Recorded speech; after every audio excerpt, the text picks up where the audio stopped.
Ahoj Marek. Ahoj. Ďakujem ti veľmi pekne, že som mohol prísť sem do tvojho kráľovstva. Prečo káva? Káva preto, lebo ju milujeme u nás doma, v rodine, vlastne spolu s manželkou Dankou, s ktorou sme založili Ebeniku pred 15 rokmi. A káva preto, lebo je to vlastne nápoj, ktorý sa nám spája aj s detstvom. Naše rodiny vždy vlastne pri káve si plánovali nejaké ďalšie kroky alebo sa stretávali pri káve a máme to také spojené, také aj emočné, hej? Že nie je to len ako pracovne, ale aj tak pocitovo a vnútorne. Nie je káva ako káva, ale tuto máš aj pražiareň, ktorú som dnes zažil a videl som presne to praženie kávy. A prečo praženie kávy? No my sme na začiatku, pravdu povediac, uvažovali o takých dvoch cestách. Prvá bola, že budeme dovážať nejakú značku zahraničnú sem na Slovensko, alebo že skúsime si vyrábať vlastnú značku kávy a vlastnú kávu. Tak vyhrala tá ťažšia cesta a sme za to veľmi vďační, lebo vieš, keď ideš po ťažšej ceste, tak väčšinou ťa to tak zocelí viacej a možno aj ďalej zájdeš. To áno, ale my sa nachádzame nielen v pražiarni s kávou, sa praží fantastická káva a naozaj je tu veľmi veľa druhov kávy, ale sa nachádzame na krásnom mieste, pretože Modra je niečo úžasné. Ja sem veľmi rád chodím, ja som veľmi rád, že tu máš práve túto pražiarne. Tak prečo Modra? No Modra preto, lebo bývame nedaleko, taký zištný dôvod. My sme vlastne Pezinčania, aj keď nie je originálny, ale domáci tomu hovoria, že naplavenina. Takže sme sem prišli vlastne takto. A keď sme hľadali sídlo pre našu firmu, tak naozaj sme chceli, aby bola pod Karpatmi, aby bola aj v takej oblasti, ktorá je známa chuťami. A to znamená, že tu je veľmi veľa fantastických vinárov, ktorí pracujú s chuťami. Je tu veľmi veľa dobrých reštaurácií, ktoré takisto pracujú s chuťami a my sme chceli tiež trošku takýmto spôsobom nejakým prispieť. No a tak úsmevne si hovoríme niekedy, že Modra je mesto, kde ráno začínaš kávou a večer končíš pri dobrom víne. Tak to je taká symbióza. Súhlasím. Káva s mliekom, alebo káva s cukrom, alebo čistá káva za teba? Ako za mňa, ja ako kávičkár, áno. Ja čistú, ja pijem espressa, keď ich je už veľmi veľa, tak už v koncu dňa ristretá skôr, alebo si tam bezkofeínovú kávu. A musím sa priznať, že tak 2-krát za mesiac si dám cappuccino, ale to mám skôr také, že graňajkám, že si dám nejaký croissant alebo niečo sladké a k tomu si dám cappuccino. Aká je tvoja najobľúbenejšia káva? Tak z nášho portfólia, napríklad z našej ponuky, tak ja veľmi mám rád práve Etiópiu, Dintu Tero, lebo je taká ovocná. Ja mám rád celkom ovocné kávy a nepohrdnem ani takými tradičnejšími kávami, takými talianskými roastmi alebo nejakými juhoamerickými Brazíliami, ktoré sú trošku také, že sladšie a možno horkejšie, ale vyslovene, že keď ja si mám vychutnať tú svoju kávu, tak mám radšej také ovocnejšie kávy. Tuto máš krásnu pražiareň, máš tu mnoho druhov kávy. Čo ešte by si chcel dosiahnuť? Jasné, že dostať to do povedomia čo najviac ľudí, aby sa to naozaj dostalo, pretože ja som veľmi rád, že tí kávičkári, ktorých máme na Slovensku, tak vedia o vašej káve a naozaj ju radi pijávajú a naozaj, že videl som, že máte dokonca predajňu aj v Žiline. Áno. A už sa aj v Bratislave predáva, takže ja som vám za to veľmi vďačný. Čo ešte ďalej chceme? No my sme práve, jedna z našich ambícií je, že kultivovať ten kávový priestor. To znamená, že naozaj učiť ľudí postupne, aby pili dobrú kávu. Aby vedeli rozpoznávať chute, aby zisťovali, že káva to nie je len niečo tmavé upražené, ale naozaj sú tam veľmi kvalitné možnosti. Tých pražiarní aj na Slovensku, aj v zahraničí je veľmi veľa a každý si má možnosť vybrať. Takže našou ambíciou je, že kultivovať ten priestor, alebo teda tých zákazníkov. No a my sme vďaka covidu dosť podstatne zmenili stratégiu. A teda okrem tých fyzických miest, kde si môžeš kúpiť ebeniku, to znamená v Modre, v Žiline, ako si povedal, v Bratislave a tak veľmi sa snažíme aj o to, aby sme ponúkli možnosť kúpiť si ebeniku aj ľuďom, ktorí nie sú z tohto okolia alebo z týchto miest, to znamená formou e-shopu. Momentálne vlastne sme jednak na Slovensku, ale už postupne sa dostávame aj do zahraničia. Takže vyvážame kávu do Čiech, do Maďarska a do iných krajín. Takže chceli by sme postupne takto budovať si tú kvalitnú značku, takú butikovú pražiareň a dostávať ju k zákazníkom, ktorí majú záujem o kvalitnú kávu. Čo je dobré, ale keď ty ideš niekam na dovolenku, tak vieš rozoznať dobre upraženú kávu od prepraženej kávy napríklad. Jasné. Dá sa to rozoznať? Áno, dovolenky to sú taký veľmi zaujímavý čas v roku, vieš, že jednak si ideš oddychnúť, ak mal by si to mať ako tak, že za odmenu, hej, a načerpať nové sily a tak, ale my, ktorí sme v káve veľmi ďaleko, tak je to pre nás trošku taká nočná mora. A my sa otáčame práve s nášľkou aj s deťmi trochu naopak, my všade, kam ideme, tak sa snažíme hľadať nejakú lokálnu pražiareň alebo nejakú lokálnu kaviareň, ktorá robí s výberovou kávou, s kvalitnou kávou a tým pádom sa vyhýbame takým, ako si povedal, možno menej kvalitným pražiarňam a prepraženým kávam.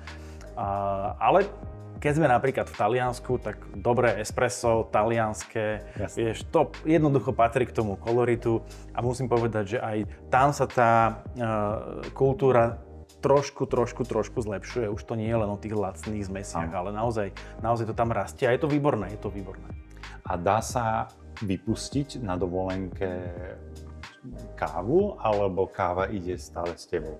To znamená, že aj keď ideš na dovolenku, tak nie si ten typ, že teda dobre, dám si raňajky s nejakou kávou, ale stále si ju vychutnávam, že naozaj, že tú chuť tej kávy. Vieš čo, je to tak, že tá káva ide s nami aj fyzicky, to znamená, že my si vždy berieme nejaký sáčok ebeniky so sebou a berieme si nejaký filter, to znamená, že buď V60 alebo French Press alebo tak, že také jednoduché zariadenie, kde zvládneš kdekoľvek.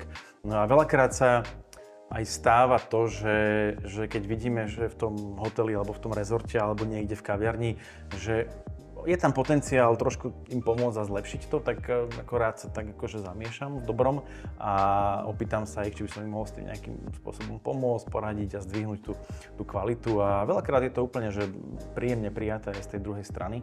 No a mentálne, že vypnúť kávu z hlavy, ak si sa pýtal v pozadí tej otázky aj na toto, tak to je veľmi ťažké. To musím povedať, že stále mi to tam víri, šrotí a vieš, je to také, že nevypneš to úplne. Úplne tomu rozumiem.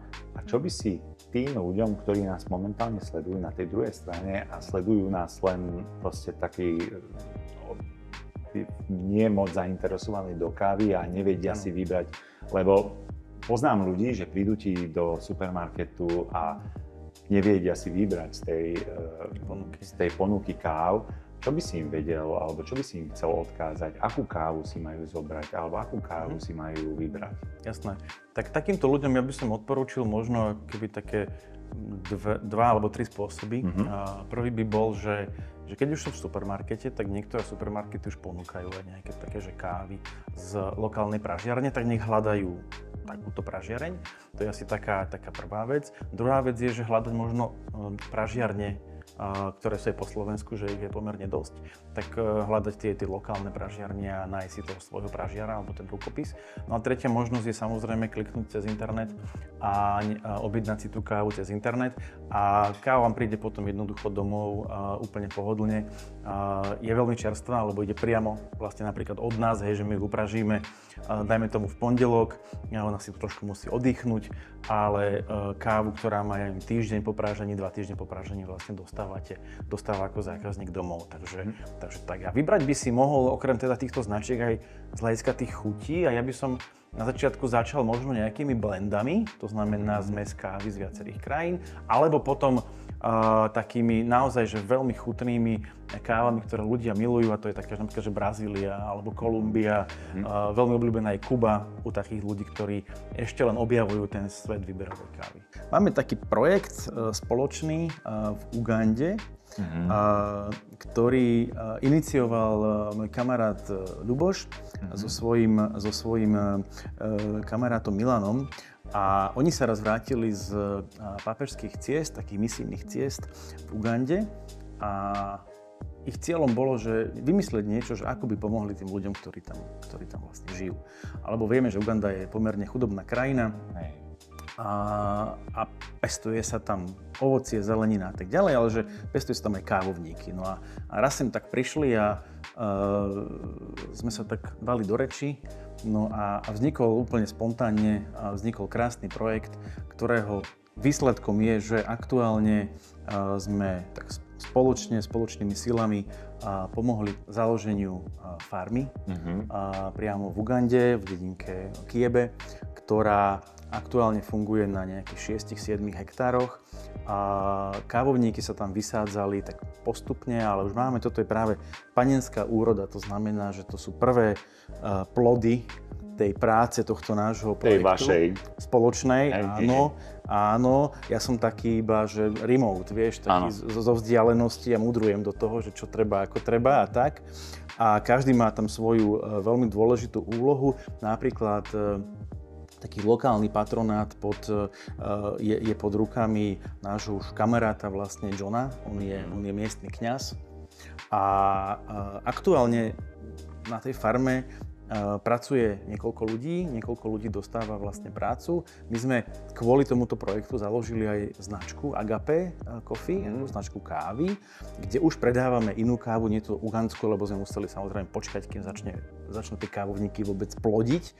Takže ten projekt sa už tak začína postupne ako keby refinancovať a začína pekne rásť. No a my sme veľmi čakali, že tá prvá várka, keď príde, že aké to bude vôbec, tak fantastické, musíme povedať, že nás to veľmi prekvapilo. Káva je veľmi svieža, veľmi plná chutí, je veľmi šťavnatá, je veľmi taká síta, taká intenzívna, presne tak.